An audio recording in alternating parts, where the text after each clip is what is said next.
Well, it is the big day tomorrow as South Africans will be heading to the polls and joining us to unpack on what we can expect. And of course, just the trends that we've been seeing is JP Landman, of course.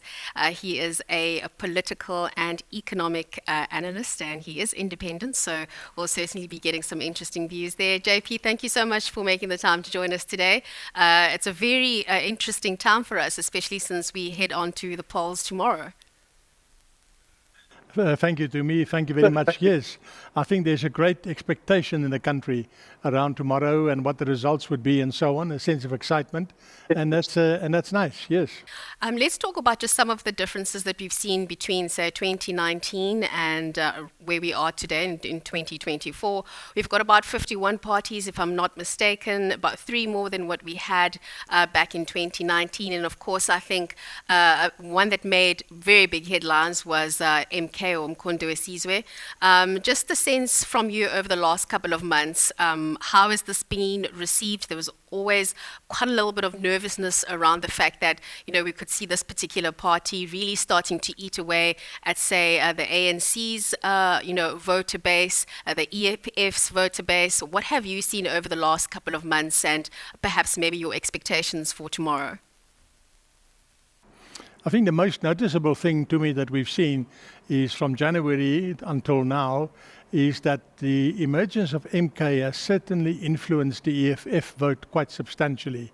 At the beginning of the year, the end of last year, the EFF was polling 18-19%, which are very, very good numbers for them. Now they don't poll nearly near that numbers. Now, of course, the polls could be wrong. Let's not forget that. The polls can be wrong. But I think it's fair to say that particularly in KZN, the emergence of MK has brought down the support levels for the EFF. But of course, they also take support from other parties. They've taken some votes from the IFP, and they would have taken some votes from the ANC.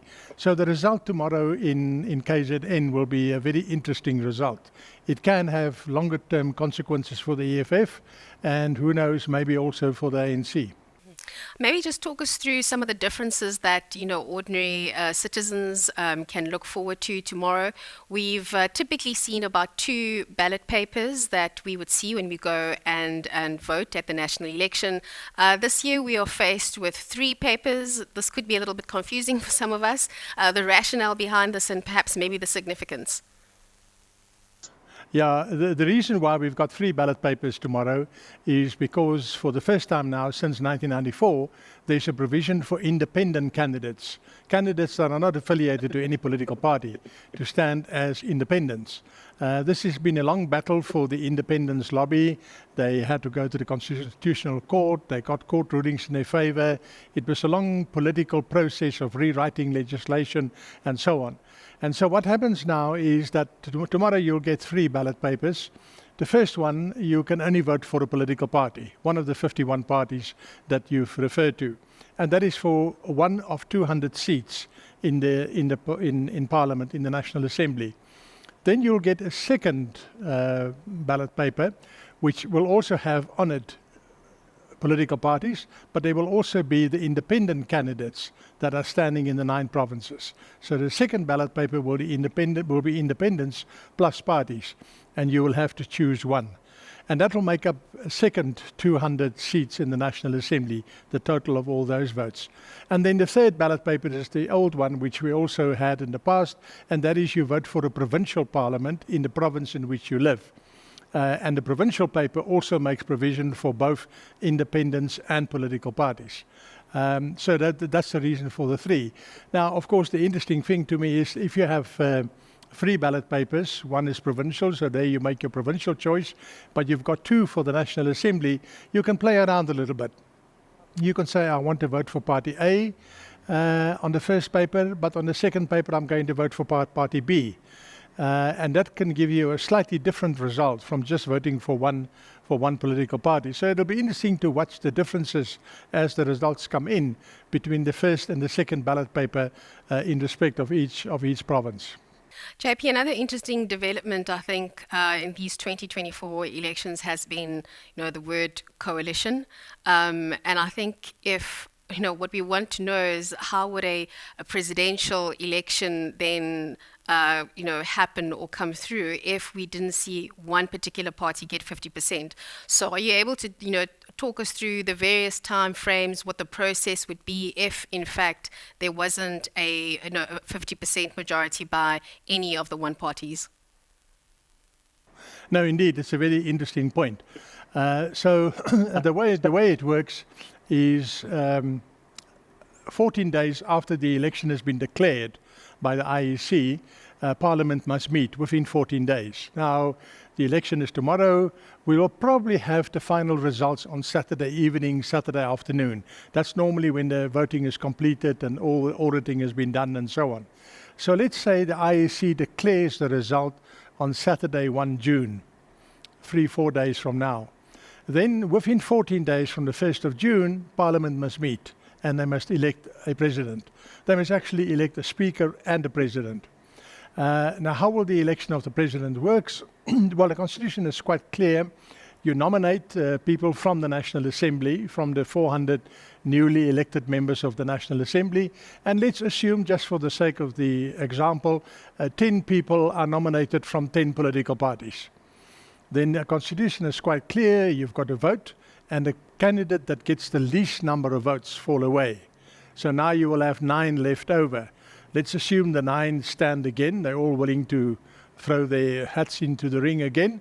Now again, the one with the least number of votes will fall away. So number 9 is now gone. Now you've got 8.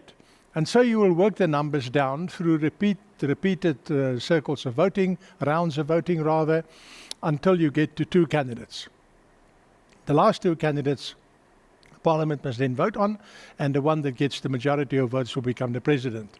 So you can see that it's not just a once-off election, it's a process of eliminating people. And I think what you will see in the process is that different parties will shift and take different positions.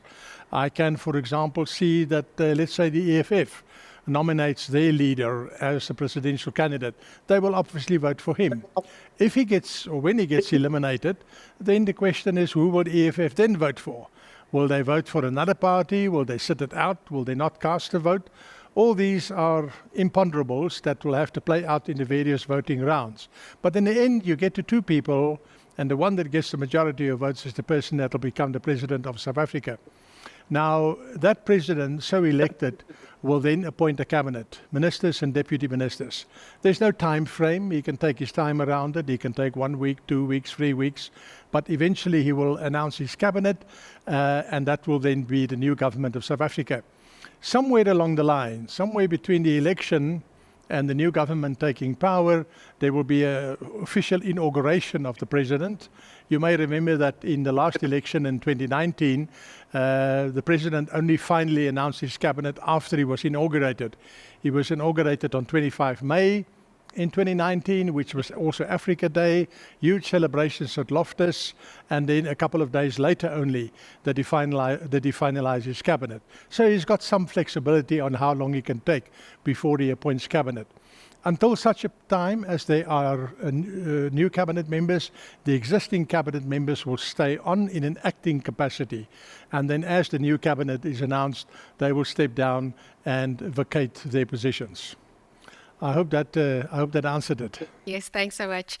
JP, we know how quickly things can change, and I think over the last couple of months, we've been looking at the polls, seeing what people are thinking about. I want to go back to one of the notes that you wrote, and I think it was early in April, where you wanted to affirm your position in the various scenarios that could play out when it comes to coalitions or not. So one of the scenarios that you said was an ANC and an EFF coalition, as well as an ANC and an MK coalition, would not be something that you would see materializing at a national level. Is this a view that you still hold? And I suppose what would be the ramifications if, the EFF and the MK were left out of a government coalition? Yes, that is still my position, absolutely. I can't see that the ANC on a national level, we're talking about the national government, will go into a coalition with the EFF. That may happen in the two provinces of Gauteng and KZN, depending on how the votes come out and so on. But those will be provincial governments. They're not a national government. As far as MK is concerned, I can't see any reconciliation between the ANC and MK to form coalition governments at either national or provincial level. So no, I think the way it will play out, the first port of call for the ANC, if they don't get 50%, the first port of call will be to go with a party like the IFP, who, according to the polls, will get about 4% of the vote. So if the ANC gets 46, I'm just making the number up, and Inkatha gets 4, then between them they'll have 50%, and a government can be formed. President can be elected and a government can be formed. If the 4% plus whatever the ANC gets is not enough to make 50%, then the ANC will have to rely on some other small parties, like, for example, Good, Patricia de Lille's party, if Good comes back into parliament, or Al Jamaa, if they come back into parliament. So they'll make deals with the smaller parties, and that will carry them over 50% plus one, and then you can have a president and a cabinet, and that's the grouping that will run the country. That's how I think the thing will play out. If the ANC collapses to, say, 40% of the vote, then of course it will not be good enough to just go with minority parties like the IFP and Good. Then they will have to look at the bigger party. And then you look at the possibilities of either the EFF or DA. I've already said that I don't think the EFF thing will play out. I can't see at this point that we move from a situation where the ANC is at 40% immediately to a DA-ANC coalition. It may happen. You know, a week in politics is a very long time. So it may happen, but I think it's also likely that we have a kind of a minority government, a government that will not have majority support, but they will form with 40% or 44, 45% of the vote in parliament. They will then try and run the country. And that'll be tricky. That'll be tricky, and it's not sustainable. At some point in the future, that will have to change. Will it be in 3 months' time? Will it be in 6 months' time? Will it be in a year's time? That we will have to see. But I suspect we will need a phase of that before we can get to the ultimate of a coalition of parties of the middle. JP, by looking at certain indicators, the rand being one to look at to get a sense of sentiment and how investors are looking at a potential outcome for this election. Yes, we've seen in the run-up to the elections a lot firmer rand, but yes, we understand that it does also have to do with some external factors or global factors such as dollar weakness. But are you of the view that perhaps investors are getting ahead of themselves by pricing in a market-friendly outcome? And in your view, what probability would you place on a less market-friendly outcome actually materializing? Look, I think investors are certainly displaying their bullishness. You're quite right. You can just look at the money that has come into the country in the last week or two, particularly into our bond market. For a long time, the foreigners have stayed out of the bond market. Now they're there. So they clearly have a particular bullish view. And as you say, that view is based on the fact that we will get a market-friendly government. If you ask what will the reaction be if there's a less market-friendly government, well, the reaction will be swift and it will be brutal. You will see money leaving again as it did in the past. You will see the rand taking strain, interest rates and so on. But that can really only happen if there's no definite 50% plus one majority. In other words, a kind of a minority government situation. I don't think that'll be welcomed. And certainly any coalition with the EFF or the MK will not be welcomed. Those will be less market-friendly outcomes with less market-friendly reaction, no doubt.